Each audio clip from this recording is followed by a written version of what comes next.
লক্ষ্মীপুরের রামগতি কমলনগর উপজেলার মেঘনা নদীতে ইলিশের খরা চলছে। প্রতি বছর এই সময় যেখানে থাকে জমজমাট ইলিশের বাজার, এবার সেই বাজার শূন্য হয়ে পড়েছে। জেলে পল্লীতে চলছে হাহাকার।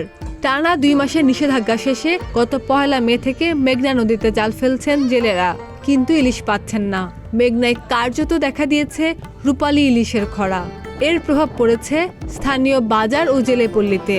নিষেধাজ্ঞা শেষে রামগতি কমলনগর উপজেলার মাছের আড়তগুলোতে গত 19 দিন ধরে প্রায় ইলিশ শূন্য। শুধু ইলিশ নয়, নদীর অন্যান্য প্রজাতির মাছও ধরা পড়ছে না। ফলে এই অঞ্চল এখনো পুকুর ও ঘেরে চাষ করা মাছের উপরই নির্ভরশীল। কমলনগর উপজেলার মতিরহাট, লধুয়া, মাছঘাট, নাছিরগঞ্জ, মাতাব্বরহাট ও রামগতি উপজেলার আলেকজান্ডার মাছঘাট, বিবিরহাট, রামগতি বাজার ও টাঙ্কির ঘাট এলাকায় গিয়ে এমন চিত্র দেখা গেছে। মাছ বাজারে গিয়ে দেখা যায় বাজারে ইলিশ মাছ নেই। আড়তে সারি সারি মাছের বাক্সগুলো খালি পড়ে আছে। ক্রেতারা ইলিশের পরিবর্তে পুকুরের অন্যান্য মাছ কিনে নিয়ে যাচ্ছেন। প্রতিটি ঘাটে হতাশা ও উৎকণ্ঠায় দিন পার করছেন জেলেরা। অভিযানের পরে সাগরে গেলাম, তারপরে যাইতেছি মানে আমাদের তেল খরচ যেটা যায় এটাও হচ্ছে না, তারপরে বাজার খরচ যেটা যায় এর বেশি যায়, মাছটা পাওয়া যাচ্ছে না। আমরা একবারে নদীতে আনতে চলি, বাচ্চা কাছে চালাইতে, নিজের ফ্যামিলি চালাইতে খুব কষ্ট হয়ে যেত। একবারে খুবই কম, নিজেরা চলতে খুব টাকা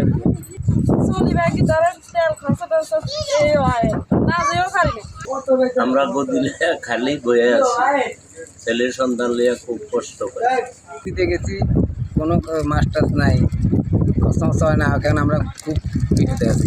বলে মাছ পাওয়া যায় না, এই জন্য আপনার এখন একটা সিজন মাছের, তো জেলেরা এখন মাছ পাইতেছে না, পানি বাড়তি, আর এমনিতে অনেক জায়গায় জেলেরা খুবই কষ্টতে আছে। নদীতে কোনো মাছ নাই, জেলেরা নদীতে কোনো মাছ টাছ পায় না। আমরা আরবদাররা খুব অসহায় আছি, হিমশিমে আছি। এখন জেলেরা উপজেলা মৎস্য অফিস সূত্রে জানা যায়, কমলনগরে 14,098 জন নিবন্ধিত জেলে রয়েছে, আর রামগতিতে নিবন্ধিত জেলের সংখ্যা 20,360 জন। যদিও 2 উপজেলায় মোট 34,458 জন জেলে এখনো সম্পূর্ণ বেকার পড়ে আছে। এদিকে উপজেলা মৎস্য কর্মকর্তা জানিয়েছেন, বৃষ্টিপাত না হওয়ায় নদীতে এখনো মিঠা পানি আসেনি, যার ফলে ইলিশ ধরা পড়ছে না। বৃষ্টি হলেই এই সংকট কেটে যাবে বলে মনে করেন উপজেলা মৎস্য কর্মকর্তা তুর্য সাহা। পানি যখন একটু বাড়বে না, বৃষ্টি হলে তখন আশা করি যে পাওয়া যাবে। সংকট না, আসলে এটা তো এখনো তো পিক সিজন আসে নাই, সংকট বিষয় না। এখনো তো আপনার ইলিশের পিক সিজনটা এখনো আসে নাই, মাসখানিক পরে আশা করি শুরু হবে আর কি। খাদিজা নিপা, প্রতিদিনের বাংলাদেশ।